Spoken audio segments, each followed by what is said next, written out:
গোয়ালকান্দির কামারশালাগুলোর এক সময় ছিল জনপদের গর্ব।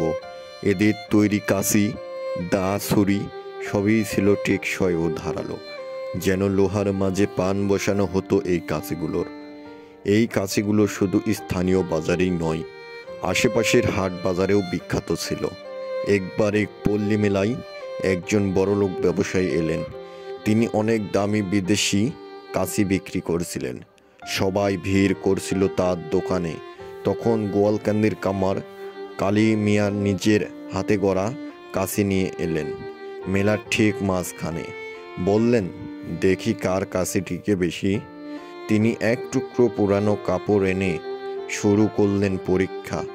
বিদেশি কাঁচি দুইবার কাটতেই ভোঁড়া হয়ে গেল, আর কালী মিয়ার কাঁচি কেটে চলেছে ঘন্টার পর ঘন্টা। এ যে এক লিভার নয়। মেলা জমে উঠল, লোকজন হই হুল্লা শুরু করলো।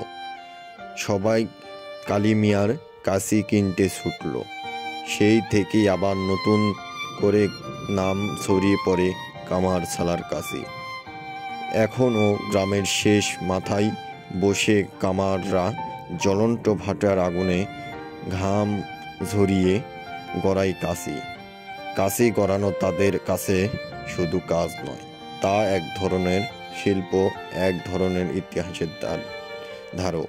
ভাই ও বন্ধুগণ, যদি এইরকম ভিডিও আপনারা পেতে চান তাহলে এমডিরিফ ফেসবুক পেজটি এবং ইউটিউব চ্যানেল সাবস্ক্রাইব করে আমাদের পাশেই থাকুন। ধন্যবাদ।